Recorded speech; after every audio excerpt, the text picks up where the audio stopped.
नमस्कार प्रिय विद्यार्थियों, आइए आप लोगों का कीर्तिमान एकेडमी पर बहुत बहुत स्वागत है। आपकी यूपीपी री एग्जाम 2024 का एग्जाम जो होने वाला है इस क्लास में आज सामान्य हिंदी में आपके टॉपिक रहेगा प्रैक्टिस सेट का हिंदी वर्णमाला यानी व्याकरण यानी हिंदी व्याकरण का मौलिक ज्ञान से आधारित हिंदी वर्णमाला से जितने भी प्रश्न बनते हैं पूछे गए हैं उसी तरह मैं आपके लिए प्रैक्टिस सेट लेके आई हूँ। तो आइए चलिए शुरू करती हूँ इस प्रैक्टिस सेट को। टॉपिक वाइज में प्रतिदिन कराती हूँ। आज दूसरा टॉपिक है तो हिंदी वर्णमाला में आइए पहला प्रश्न ये रहा आपके सामने। भाषा की मूल इकाई यानी भाषा की मूल इकाई क्या होती है? अक्षर, ध्वनि, संकेत, संकेत या फिर वर्णमाला। तो भाषा की मूल इकाई क्या होती है बच्चों? तो भाषा की मूल इकाई होती है ध्वनि। ध्वनि इसका सही आंसर होगा ध्वनि। अगला प्रश्न, शब्द की सबसे छोटी इकाई क्या कहलाती है? स्वर, वर्ण, व्यंजन या फिर अयोगवाह। तो शब्द की सबसे छोटी इकाई को क्या कहा जाता है यानी क्या कहलाता है? स्वर, वर्ण, व्यंजन या फिर अयोगवाह। शब्द का सबसे छोटी इकाई कहलाता है वर्ण। क्या कहलाती है? वर्ण। इसका सही आंसर होगा वर्ण। अगला प्रश्न, वर्णों के कितने भेद होते हैं? यानी वर्णों के कितने भेद हैं? 10, 7, 2 या फिर 8। सारी डिटेल्स मैं क्लास में बताई हूँ, तो आप लोग कमेंट बॉक्स में करके अपना आंसर दीजिए। वर्णों के कितने भेद हैं? 10, 7, 2 या फिर 8। तो वर्णों के भेद होते हैं बच्चों दो। दो इसका सही आंसर होगा, दो भेद होते हैं। आइए अगले प्रश्न को देखते हैं। स्व का उच्चारण स्थान क्या होता है? कंठ, तालु, दंत या फिर मूर्धा। तो श का उच्चारण स्थान बच्चों बताना है इसमें।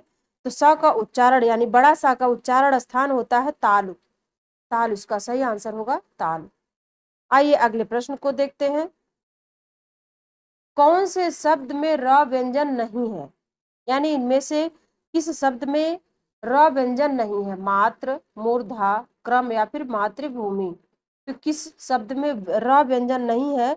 इसमें मातृभूमि शब्द में जो है र व्यंजन नहीं है, यानी इसका सही आंसर डी होगा। अगला प्रश्न ये रहा आपके सामने। कौन सा व्यंजन नासिका द्वारा उच्चारित होता है? यानी नासिका द्वारा। ड़, ज, ड या फिर द। इसमें से कौन सा व्यंजन नासिका यानी नाक द्वारा उच्चारित होता है? यह आपका ड़ है। ड़, ड़ जो है नाक द्वारा उच्चारित किया जाता है। इसका व्यंजन का उच्चारित होने वाला भाग नाक यानी नासिका होता है। अगला प्रश्न ये रहा आपके सामने। स्वर रहित व्यंजन जब स्वर सहित व्यंजन से मिलता है तब वह क्या कहलाता है? यानी स्वर रहित व्यंजन जब स्वर सहित व्यंजन से मिलता है तो क्या कहलाता है? संयुक्ताक्षर, द्वित व्यंजन, तालव्य या फिर स्वर तंत्रीय। तो स्वर रहित व्यंजन जब स्वर रहित व्यंजन जब स्वर सहित व्यंजन से मिलता है तो क्या कहलाता है बच्चों? तो यह कहलाता है संयुक्ताक्षर। संयुक्ताक्षर कहलाता है। अगला प्रश्न ये रहा आपके सामने। निम्न में से तालव्य ध्वनि कौन है? यानी इनमें से कौन तालव्य ध्वनि है? ट, प, ट्र या फिर क। तो इसमें से तालव्य ध्वनि कौन है बच्चों? तो तालव्य ध्वनि है बड़ा सा। बड़ा सा तालव्य ध्वनि है। अगला प्रश्न ये रहा आपके सामने। निम्न में से कौन सा वर्ण अघोष है? अघोष वर्ण पूछा गया है। क, ग, घ या फिर ज। तो इसमें से कौन सा अघोष वर्ण है? तो अघोष वर्ण बेटा बच्चों क होता है। क। आइए अगले प्रश्न को देखते हैं। अगला प्रश्न ये रहा आपके सामने। वर्णों के समुदाय को क्या कहते हैं? वर्णमाला, सर्वनाम, अक्षर या फिर क्रिया। तो वर्णों के समुदाय को क्या कहा जाता है? तो वर्णों के समुदाय को वर्णमाला कहा जाता है। इसका सही आंसर होगा वर्णमाला। अगला प्रश्न, अ के उच्चारण में डॉट डॉट और डॉट सहायता ली जाती है। रिक्त स्थान हेतु सही विकल्प चुने। यानी उच्चारण में अ के उच्चारण में किस वर्णों की सहायता ली जाती है, किस स्थान की सहायता लिया जाता है वो आपको बताना है।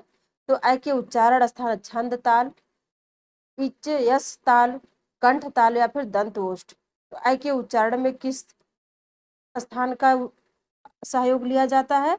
इसमें कंठ और ताल का सहयोग लिया जाता है। कंठ और ताल।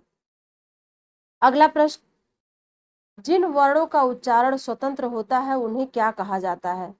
स्वर, बोली, व्याकरण या फिर व्यंजन। तो जिन वर्णों का उच्चारण स्वतंत्र होता है उसे हम स्वर कहते हैं, क्योंकि स्वर अपने आप में बिल्कुल स्वतंत्र होता है, स्वर होता है। अगला प्रश्न ये रहा आपके सामने, ह वर्ण का उच्चारण स्थान है और वर्ग है, रिक्त स्थान हेतु सही विकल्प चुनना है इसमें से। तो ढ वर्ण का उच्चारण स्थान क्या है और वर्ग किस वर्ग का है, तो रिक्त स्थान में पूर्ति करना है आपको यहाँ। ता वर्ग और चौथा, यानी स्थान इसका चौथा है वर्ग, जैसे ता वर्ग चौथा स्थान, उसी तरह टा वर्ग चौथा स्थान, ट वर्ग तीसरा स्थान, ट वर्ग दूसरा स्थान। यानी इसमें ढ का उच्चारण स्थान और वर्ग कौन सा होगा, इसमें अगर हम देखते हैं तो इसमें ट वर्ग और चौथा स्थान होगा, ट वर्ग और चौथा स्थान इसका सही आंसर होगा, ढ का उच्चारण स्थान। अगला प्रश्न, हिंदी वर्णमाला में स्वरों की संख्या है, रिक्त स्थान की पूर्ति करें। यानी हिंदी वर्णमाला में स्वरों की संख्या कितनी है, 11, 10, 9 या फिर 13। तो हिंदी वर्णमाला में स्वरों की संख्या 11 होती है बच्चों, इसका सही आंसर होगा 11। अगला प्रश्न, वर्णमाला का कौन सा अक्षर पुल्लिंग नहीं है, ज, आ, च, ट, ई, अ और प। यानी इसमें पूछा गया है वर्णमाला का कौन सा अक्षर पुल्लिंग नहीं है। तो वर्णमाला का कौन सा अक्षर, इसमें बड़ी छोटी ई और बड़ी ई पुल्लिंग नहीं यानी स्त्रीलिंग होता है। इसकी मात्रा लगने से ही पता चल जाता है कि स्त्रीलिंग के सारे शब्दों पर इसका प्रयोग होता है। आइए अगले प्रश्न को देखते हैं, च वर्ग ध्वनियां किस वर्ग में आती हैं, च वर्ग की ध्वनियां किस वर्ग में आती हैं, वर्ष वर्ण में, कंठ वर्ण में, तालव्य वर्ण में या फिर दंत वर्ण में। तो च वर्ग की ध्वनियां किस वर्ग में आती है बच्चों, तो ये तालव्य वर्ग में आती हैं, तालव्य वर्ग में। आइए अगले प्रश्न को देखते हैं, आधा द प्लस अ प्लस आधा क प्लस खष्टी सा आधा प्लस अ बराबर कौन सा अक्षर बनेगा, यानी कौन सा शब्द बनेगा, दक्ष, दक्ष, दक्ष या फिर दाग। तो कौन सा शब्द बनेगा इसको मिलाने पर बच्चों, इसको मिलाने पर बनेगा दक्ष, दक्ष। इसका जब हम विच्छेद करेंगे दक्ष शब्द का, अलग अलग तोड़ेंगे तो यही सारे वर्ड आएंगे, यही वर्ड मिलकर दक्ष शब्द बनता है। इस तरह से पूछा जाता है, तो ध्यान दीजिएगा इसको। अगला प्रश्न ये रहा आपके सामने, निम्नलिखित प्रश्न में 4 विकल्पों में से उस सही विकल्प का चयन करें जो बताता है कि वर्ण स्वर की सहायता से बोले जाएं उन्हें क्या कहा जाता है, सहायता से बोले जाएं उन्हें क्या कहा जाता है, स्वर, व्यंजन, वर्णमाला या फिर ध्वनियां। इसको व्यंजन कहा जाता है, क्या कहा जाता है, व्यंजन, व्यंजन। अगला प्रश्न ये रहा आपके सामने, निम्नलिखित प्रश्न में 4 विकल्पों में से उस सही विकल्प का चयन करें जो बताता है कि व्यंजन को स्वर रहित दिखने के लिए किस चिन्ह का उपयोग किया जाता है, व्यंजन को स्वर रहित दिखने के लिए किस चिन्ह का प्रयोग किया जाता है, अनुस्वार का, अनुनासिक का, हलंत का या फिर स्वर का। तो व्यंजन को स्वर रहित दिखने के लिए किस चिन्ह का प्रयोग होता है, तो बच्चों हलंत का प्रयोग होता है। अभी जैसे आधा का होता तो नीचे हम हलंत लगाते तब वो आधा बनता है, यही इसका पहचान है। आइए अगले प्रश्न को देखते हैं। अगला प्रश्न, निम्नलिखित में से कौन से शब्द में री की मात्रा का उपयोग हुआ है, यानी प्रयोग किया गया है री की मात्रा का, क्रिया में, वर्षा में, रिपु में या फिर वृष्टि में। तो री की मात्रा का उपयोग किस शब्द में हुआ बच्चों, इसमें वृद्धि शब्द में, वृष्टि शब्द में जो है री की मात्रा का उपयोग हुआ, इसका सही आंसर होगा वृष्टि।